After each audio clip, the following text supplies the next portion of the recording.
Buddy, thanks for attending this virtual talk. It's a big honor and privilege to be speaking with you. Librarians are some of the best people in the world and have saved my bacon many times.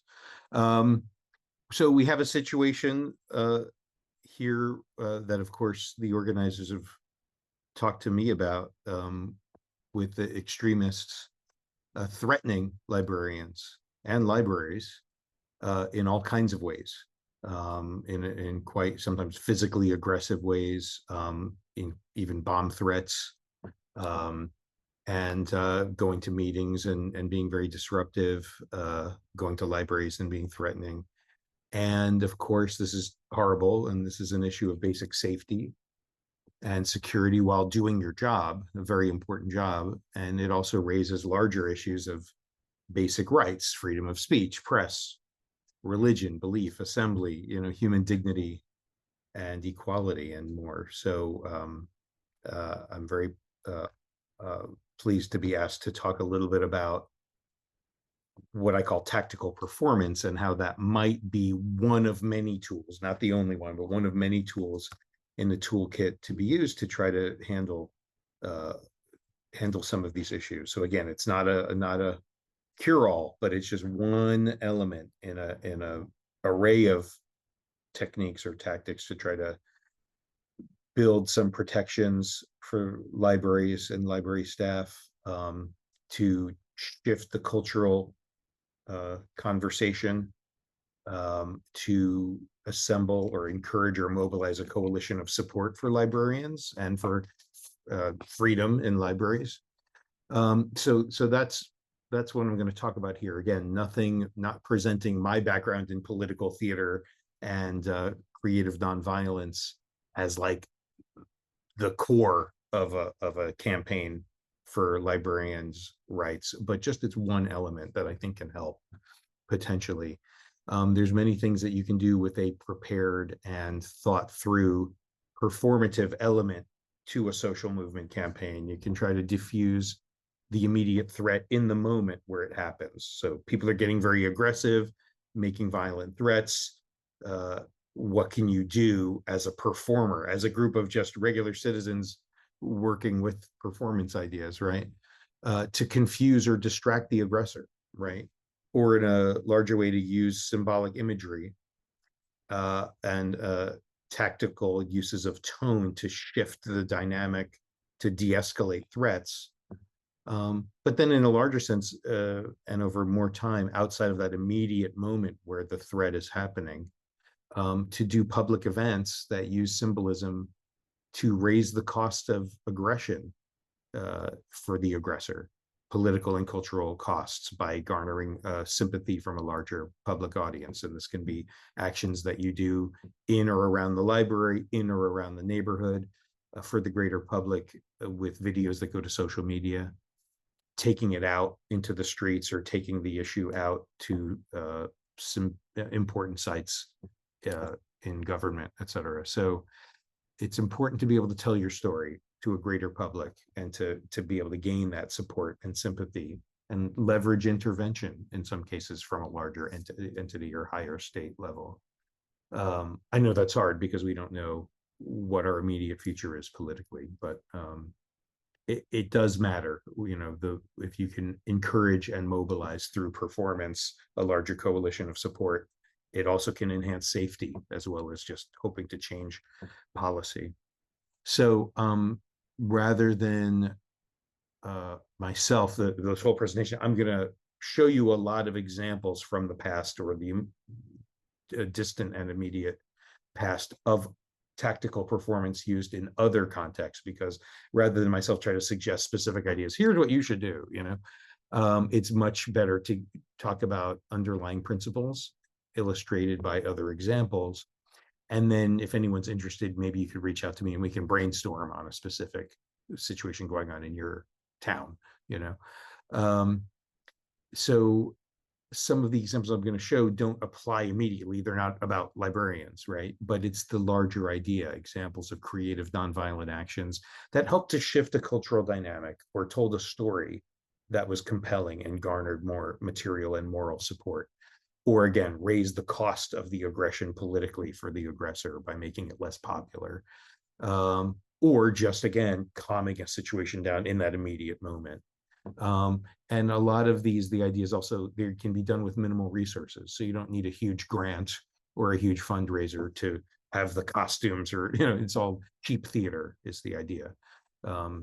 So I'd love to go through some examples now. But before I do that, I just want to say, it's important to think about when you devise an action, what are you trying to do, with that particular theatrical theater in everyday life action? Are you just trying to deter the aggression, or soften the position of your antagonists, or move the cultural curve just a little, get a few more supporters, or get some folks who were really against you to just be kind of, even just tone it down? Now they're against you, but they're not going to do anything terrible about it.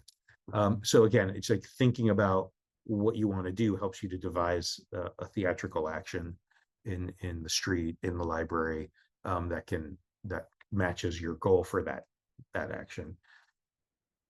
So like I said, some possible goals with doing, showing up to the library in a certain costume, or dressed as yourself, but you've prepared something to do. It doesn't have to be costumed. That's like one possibility. Or to have a great puppet outside the library that represents something, or different types of actions that you might prepare.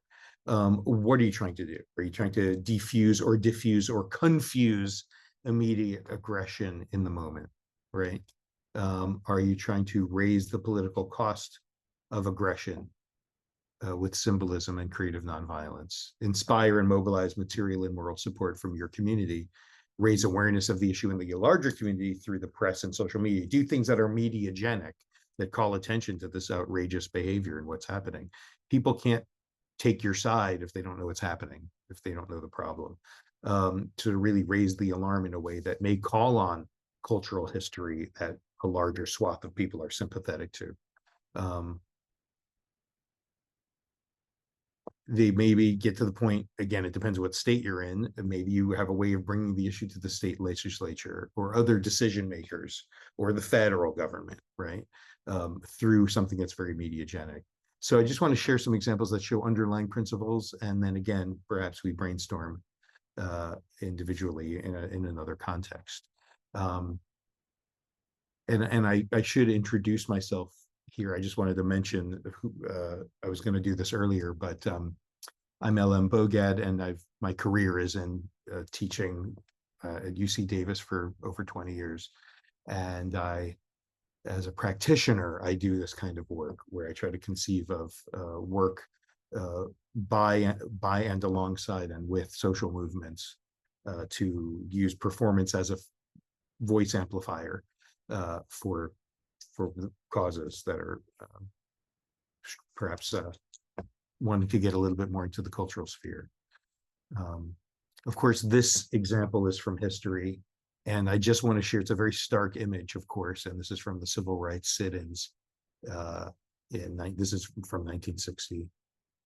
So it's a pretty disturbing image, I know, but the reason I'm showing it is to get back to basics and principles of creative nonviolence, where this was a sit-in. African-American activists and their allies sit in and, with their bodies desegregated, segregated lunch counter, and a large mob of racists attack them. And it's all captured on the camera and by the media. And these kinds of actions ended up leveraging greater support from a larger national and international community, and even leveraged federal intervention against the violence of segregation and the Jim Crow laws. So this required a lot of discipline and practice. Some of these actions were spontaneous. Many of them, most of them were really rehearsed and highly disciplined. And if this doesn't look like theater, well, it's not theater. But the organizers did refer to it as sociodrama, a drama in society that they thought of theatrically in their own auto-theorization of what they were doing.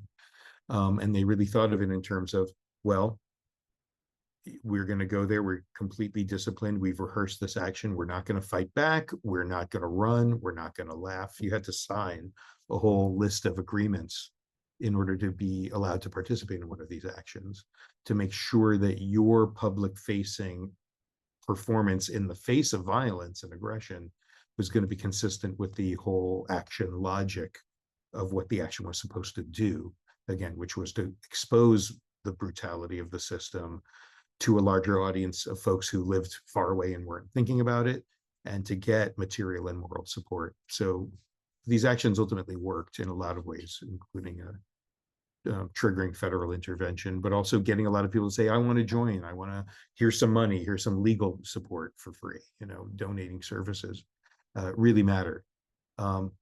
These actions were rehearsed. This is a photo of a rehearsal. People practicing getting smoke blown in their face and not reacting back, just getting used to what that feels like, so that when it actually happens, it's terrible, but you're prepared for it. Or when people, they would be yelling at each other, right, to prepare for the aggression that they were going to experience. Another photo from the same rehearsal of the action, right? This is the behind the scenes rehearsal for the very intense action that the sit-in activists did. And if you see the chalkboard on the back, I think it's interesting. It has a chalk drawing of that cafe or that lunch counter. So they had the map of the place drawn out. They knew what they were going to do at all times. So it's not just that they were going against something that needed to change, which is very important, but the way they went about it. They were thinking about their actions and how predictably their more powerful antagonists would respond. And they incorporated that violent response into the staging of their sociodrama. They would sit, they would be completely calm, they would be attacked. Clearly, anyone watching who was a potential ally in any way would be, their sympathy would be triggered, right? Act one, we sit down in a place, causing no offense. Act two, we're attacked by a mob of horrible, aggressors. And then the twist ending, unfortunately, is Act three, where agents of the state, the police, show up, and the naive viewer in some other part of the country or world might expect the attackers to be arrested, but no, the victims are arrested because they are in support of this regime. So Act three was the police arresting the people who had just been attacked or beaten, right? I get into this because it was a very deliberate sociodrama, and it was all about creative nonviolence. Some lessons to learn from that. It was well rehearsed and disciplined. It told the story that the activists wanted it to tell. It had a specificity of target and of action. It was about what it was about. So it was not a generalized protest with generalized actions and cliched behavior that is easily ignored. It was provocative, but it was provocative nonviolently. It was a performance of commitment. It was a performance of coalition under pressure, different people working together visibly. And that performance makes it real. It's very real, but it's also publicly witnessed. It also raised the cost of repression. This kind of repression obviously was happening everywhere, every day in that region, but it was just going unmarked and unexamined.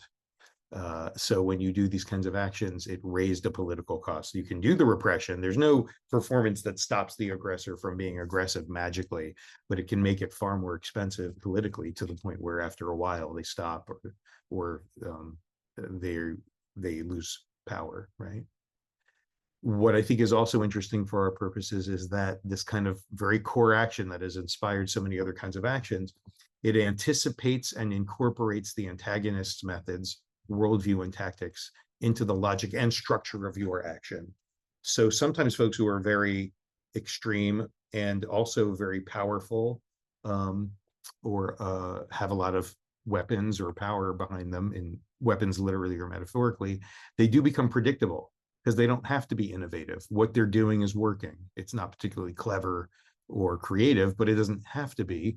They have found that they can storm around and yell and threaten people, and maybe they get the way they want. The only helpful part of that, when we think tactically, is that they have become predictable. You kind of know what they're going to do, like the racist mob in the lunch counters. We know they're going to show up. We know they're going to get aggressive. They feel very entitled to do so, and it's worked so far, right? well, then you create an action where that actually has a cost to it for them, or where it exposes something you want to expose for a larger audience. We know what they're going to do. That's our only advantage, is we can think a few moves ahead in this performative chess game, anticipate and incorporate their methods into our action. They're going to come and charging in and do this, and it's going to do actually what we want, not what they want. Okay. There's a lot of jargon on this slide. I'm going to just go straight to, I think, decision dilemma, the one that I bolded. We can talk some other time about all this other stuff. But the decision dilemma, this is a theory amongst creative nonviolent practitioners, just the idea of you can put a more powerful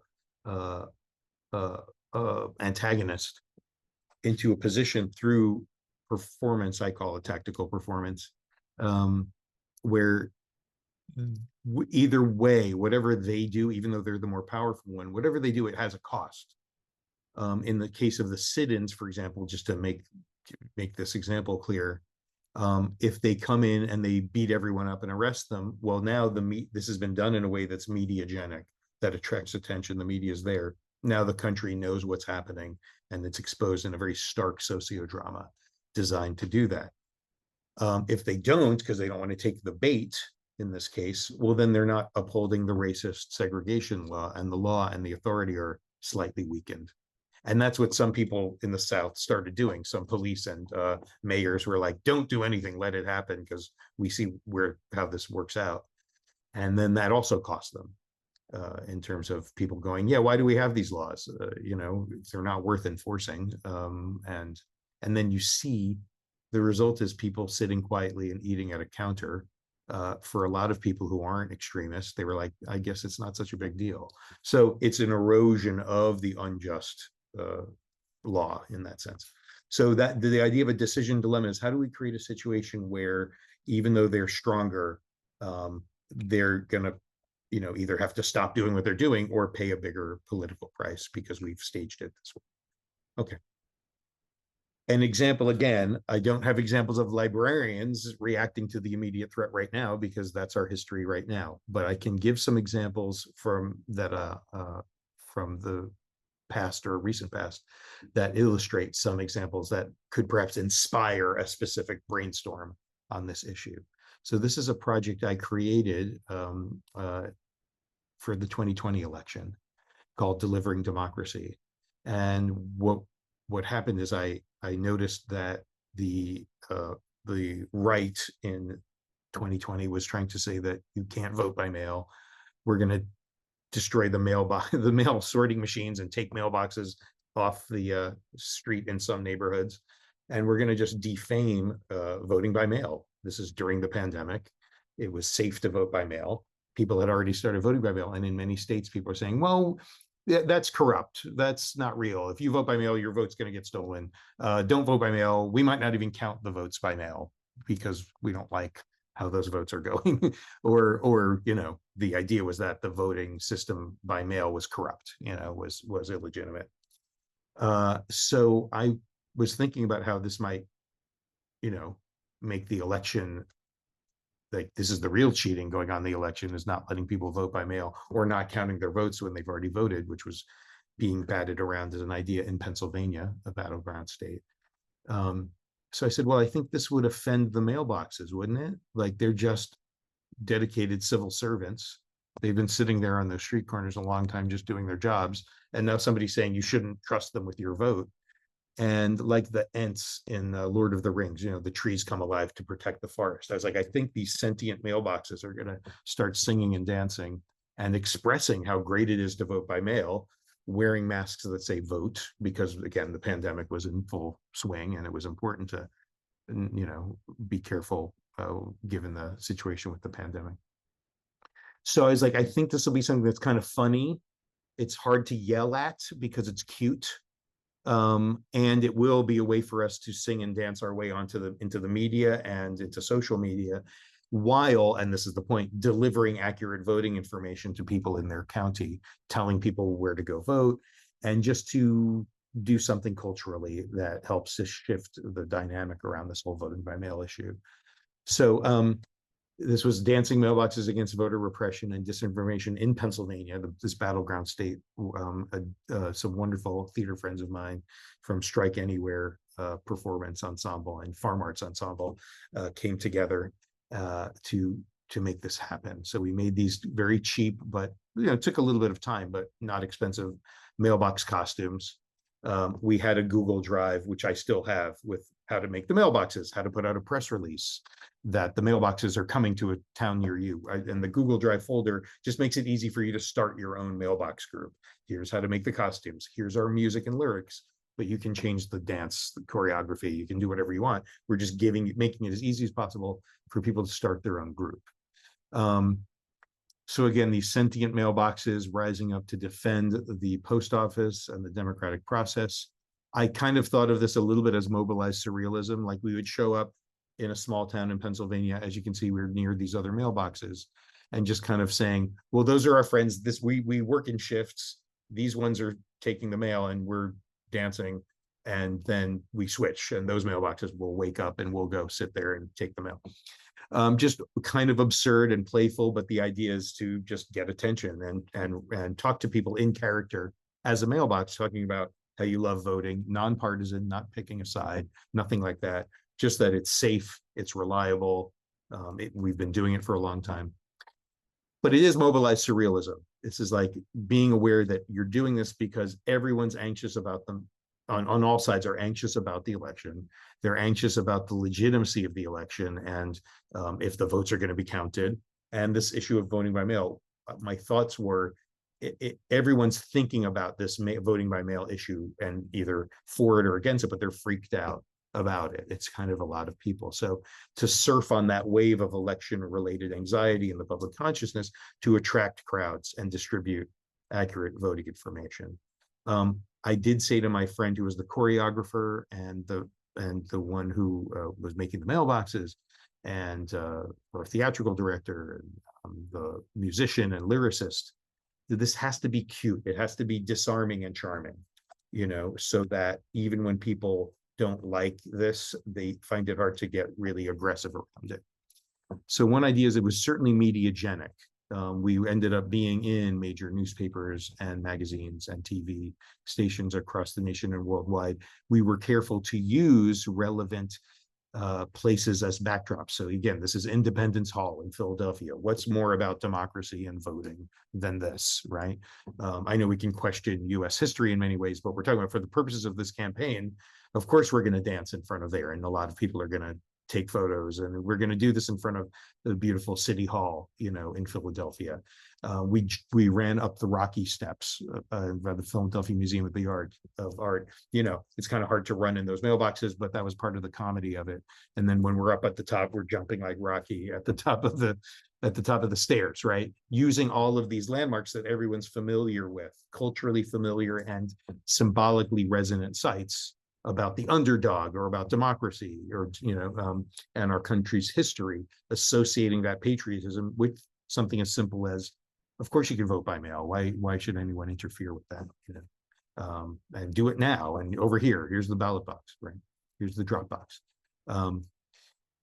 So we started in small towns, and then we went to Scranton and then went to Philadelphia. So we kind of built up the tension. This is us at the top of the steps that Rocky was running up. I know it looks ridiculous, but the point is that it's ridiculous looking, by the way. It's disarming.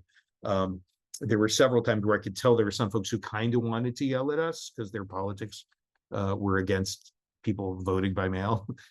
And they didn't in their case. Maybe we were lucky, but the theory was that they kind of did the math on one way. We're just so cute and we're not aggressive. And our dance is very cutely choreographed. We're using a 1961 song, Please Mr. Postman, but changed to be about voting by mail, the lyrics. So it's not even, it's appealing to the nostalgia of people that are nostalgic about the past in that way, that all American way. So our form and our content were devised. The form was very cutesy, and the content was nonpartisan, but at least that was going into the world of contention, right? So working with local landmarks, symbolically important sites, it was hard for people to stay mad at us, because if nothing else, again, the cuteness, but the other part was, some people could do the math and say, well, someone's videotaping this, someone's recording this on their phone, and if I'm shown yelling at a bunch of cute mailboxes, that's going to be ridiculous. I'm the ridiculous one, right? I'm the one that is the antagonist and someone who has no sense of humor. So it's our charming and disarming role. We started to perform, of course, at protests, and then at that point we became mascots of the resistance, adding to the symbolic repertoire, right? We continued the action as the issue continued. We were careful not to perform in front of either any political party's offices of any political party, because we were nonpartisan. The point was to get people to vote, and not to choose who should win, right? Okay, so this is another thing. So I just wanted to go back to that for a second. The point is, we could think about, okay, you're not going to do this as librarians, right? But what might be in your locality a symbolic entity, something about the library, something about the mission of a library, where if you're in a costume, or you just have some performance set up, and it is disarming, perhaps it's charming, it's de-escalating, which is definitely what the mailboxes were. I literally had us go in between two contentious protests at one point, because the sort of anti-voting by mail type protesters, who didn't want the votes to be counted, were getting pretty aggressive. I said, it's not that risky. I do wish our mailboxes were actually metal for armor protection, but let's go in the middle and start dancing. And it did kind of chill things out, because who wants to attack a mailbox, in that sense. So thinking about what might that represent, that's not what you're going to do, but the idea is, what are the underlying principles that might help inspire an idea that when folks next charge into a library, and get aggressive, there's something waiting for them that makes them feel absurd, or that if it's being recorded, they know they're the antagonist in the sociodrama, and maybe they back off, or they tone it down, because the video is just too funny or absurd, what they're yelling at, what they're screaming at, who they're yelling at, from American history, or from a local hero in your town that everyone knows. I don't know, the local knowledge as well, right? What could be something that kind of tones things down in an unexpected way, be it kind of funny or actually super sincere. Like the mailboxes are kind of cute and kind of funny. Does not have to be funny to work. There, you got the whole emotional palette, all the colors of the emotional palette to work with, when you devise these things. And this is an example. I refer to this as an example of the irresistible image. In 2003, yeah, wow. Okay, 2003, I helped to start a group called the Clandestine Insurgent Rebel Clown Army, with some friends like John Jordan and Jennifer Versailles and Hillary Ramsden. The idea was to combine some basic clowning ideas with improvisation and creative nonviolence. And this is an image from a confrontation in which, in Scotland, in which riot police were being pretty aggressive, driving people out of the street. And the clowns kind of calmed it down, by doing things like this action here. I wouldn't try this in America. The police might be more likely to respond aggressively to this in the US, but I've written a lot about this in my books, by the way, this particular campaign. But it has been interesting to see how masses of clowns have kind of shifted the dynamic at extremist protests here in the United States too. But an irresistible image, what I mean by that is an image like this one, where the clowns were just kind of in the street, the police were pushing people down the street with their riot gear. And the clowns didn't run over, they didn't fight, of course, clowns don't fight, nor is that a good idea, but they didn't just run away willy-nilly either. They did playful gestures, they did this kind of gesture. And eventually the police just left that particular street corner, because it was both, they weren't under threat, and I think they just decided, what are we doing here? This is generating a lot of great images that don't necessarily suit us. So this image, and I call it an irresistible image in that it's kind of an iconic image. It's an image that draws your attention. It's an image that has such a power to it that even your ideological opponents or antagonists will reproduce the image. And they might have a snarky caption under it, but that's okay. The image speaks for itself. Their caption can't necessarily undo the image.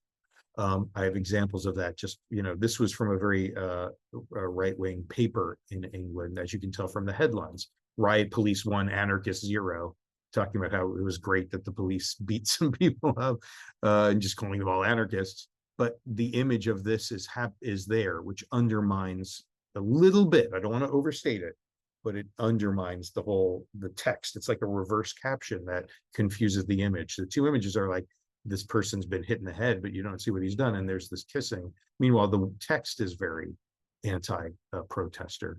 So it's just kind of, this is the same thing here. This was a similar innocent, the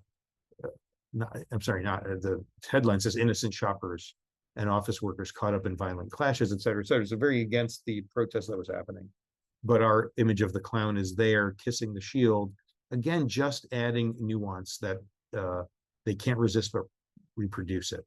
Several examples of this. So again, I'm just saying this, you're not going to do this, right? This is not the exact, the form is not what you're going to do, but the underlying principle of, are there images to create in and around the library or in and around other important sites in your town, or other sites of confrontation, sites of where decisions are made, sites of ideological assumptions? Are there strategic sites where you could make interventions that create an irresistible image and raise awareness of this is a very dire problem that's happening in our country in the libraries? Then this is one of my books that it's ended up being the cover because of this. And that ends this, thank you, because this book and some of my other books are in libraries. Thank you for that. So coming back to the basic idea, to bring it back to our sort of situation, when you're looking at actions and devising them, again, what's the action logic? What are the goals we're going to focus on? One, tactical performance, whether there are costumes or puppets or music or just you're dressed as yourself, you're playing yourself, but you have a script you've worked out of how you're going to handle the aggressor. What's the goal for that particular one? If you're saying we're just going to do everything, you'll do nothing. So what does he want to do with one specific thing? I think that's important for planning. If you're like, okay, we just want to have something ready so that when we have our camera recording and these folks come into this library, a sociodrama happens that's to our advantage. And it's either going to it raises the cost of their aggression culturally, politically. It surprises them and kind of calms them down or confuses them in a way where they just leave. I've helped plan actions like that, where the only thing is that it's kind of Dadaist and absurdist without being threatening, and folks just get confused and leave because they don't get it. That can happen.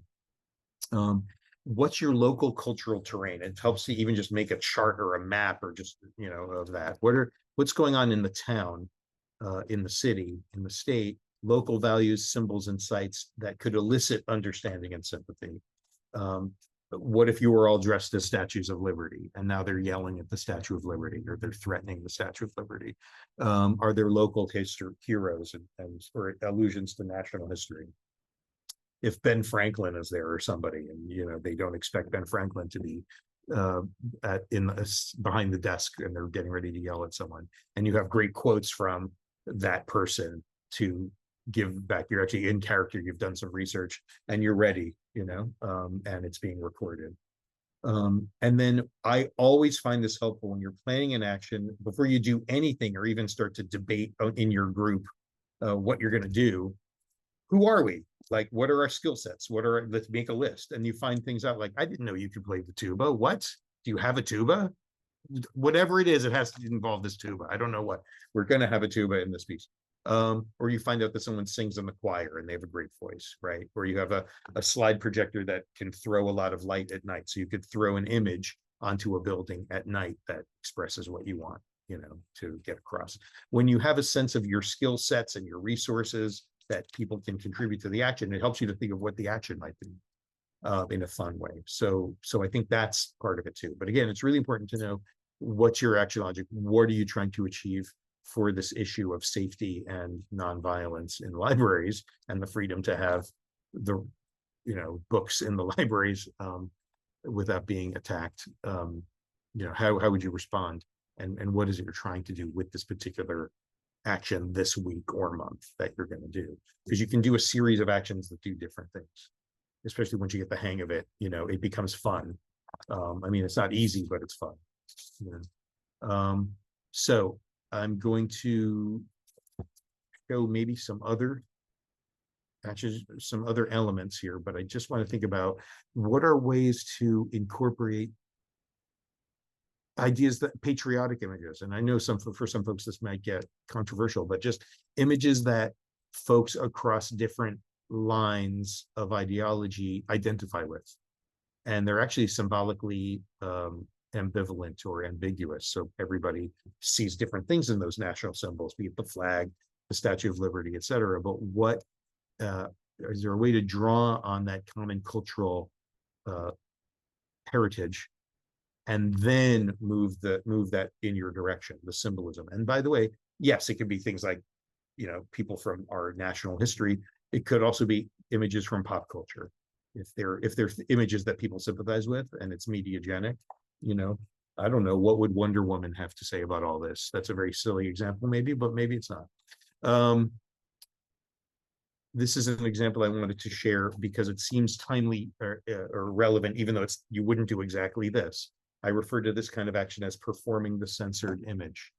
So this is from some friends of mine who started a group called the 1,000 Coffins. And let me explain.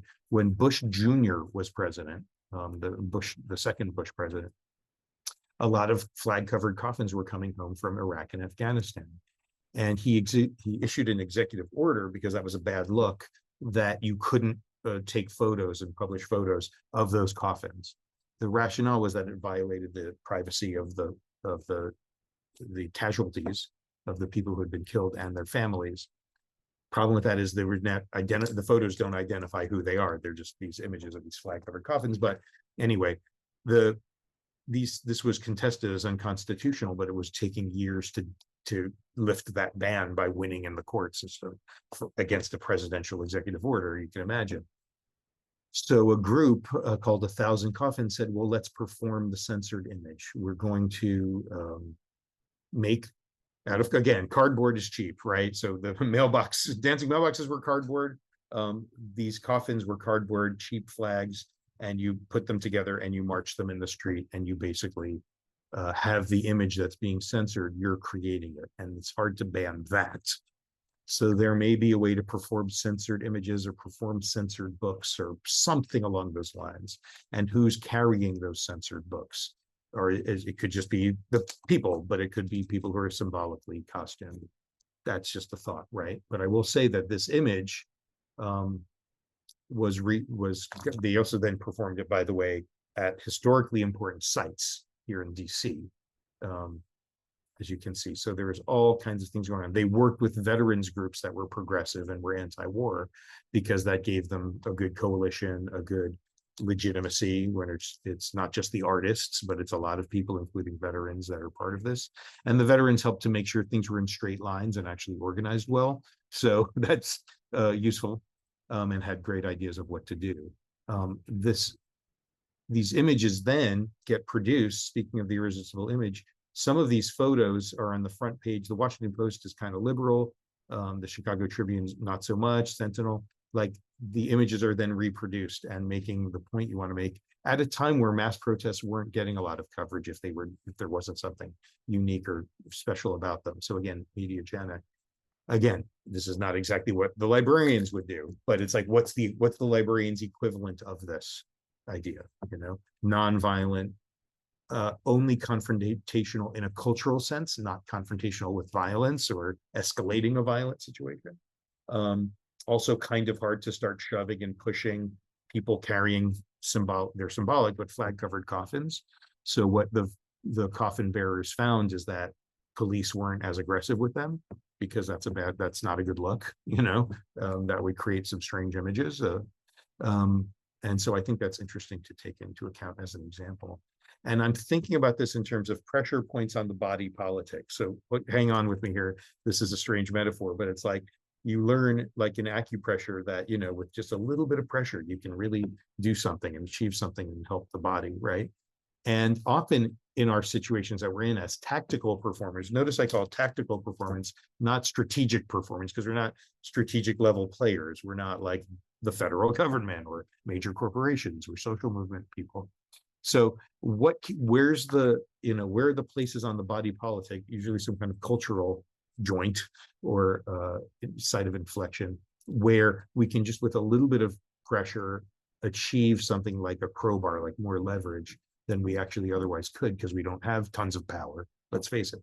And we don't want to use enormous amounts of force, but there is something called soul force or satyagraha, where, you know, with just a thoughtful application of a certain kind of cultural nonviolent pressure, maybe you have an outsized impact.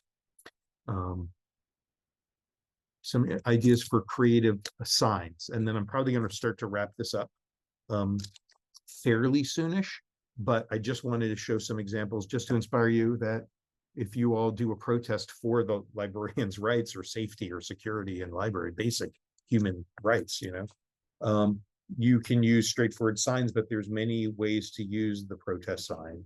And this is an image of Eric Garner's eyes in one of the first Black Lives Matter protests.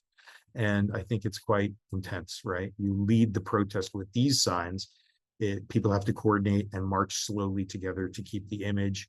It's very haunting. It's humanizing, which is such an important part of the action. And again, great to just show up with a sign or just to be there.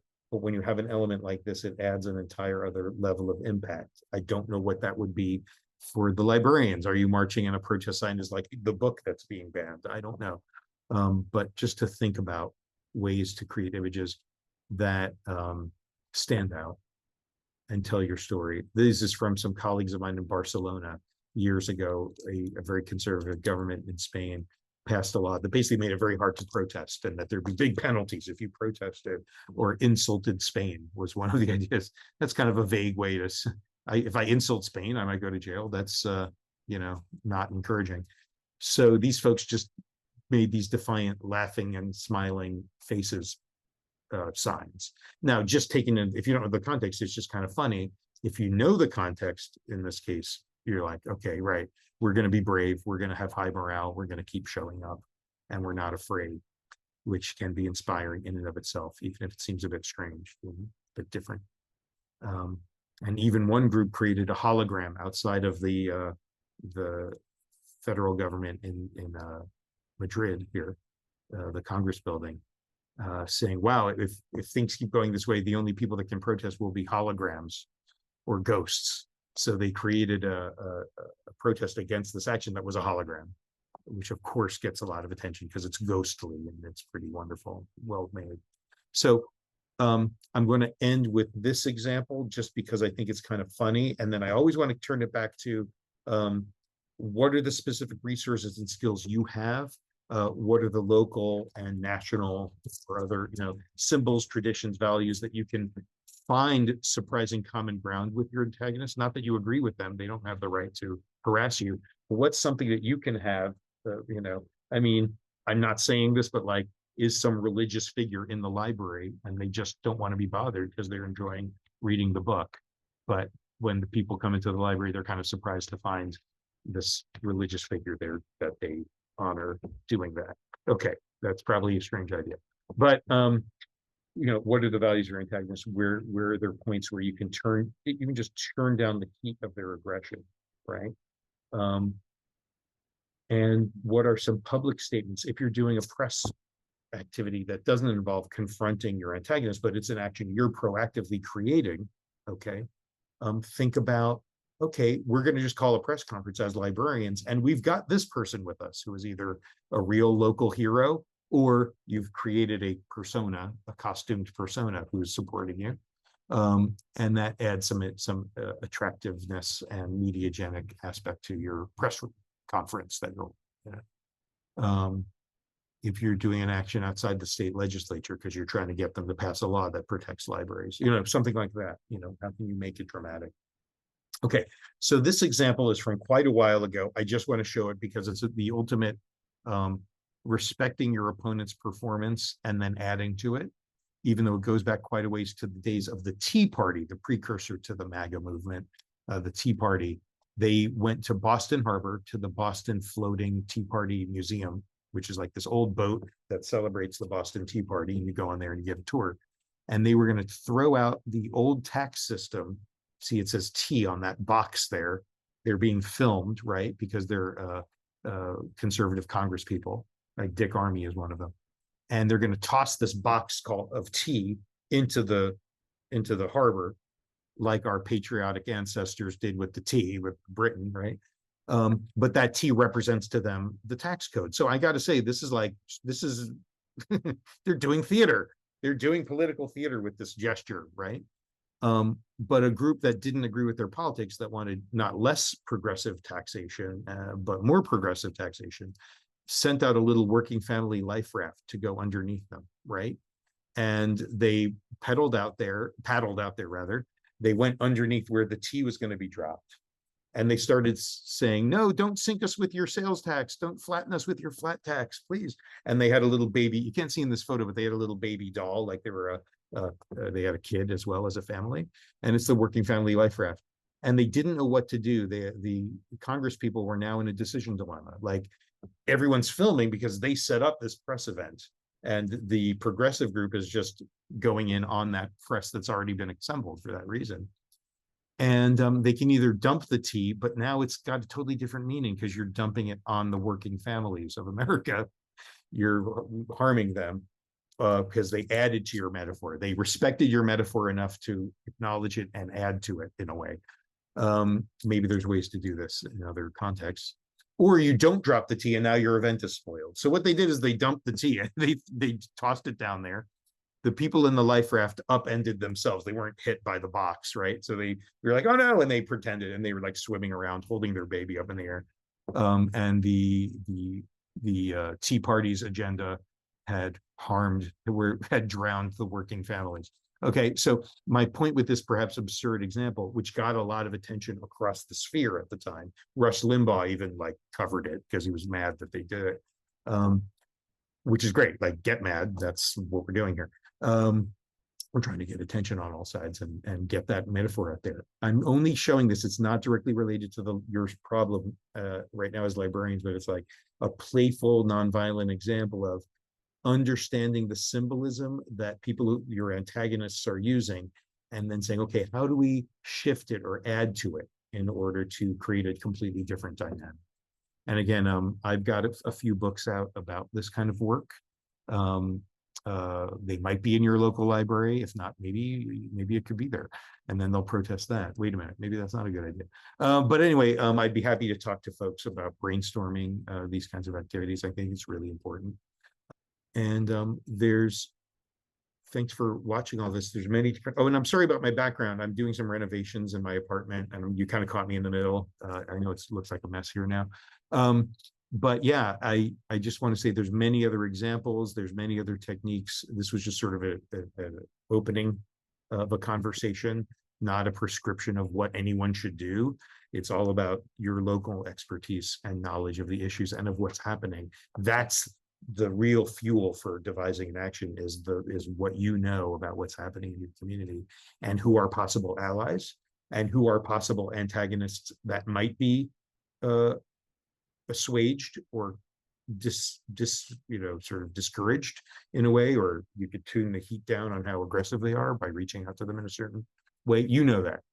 And the tools of performance are just one tool to add to everything you're trying to do to preserve our intellectual freedoms in this country. So thanks for the work you're all doing, and I look forward to further conversation.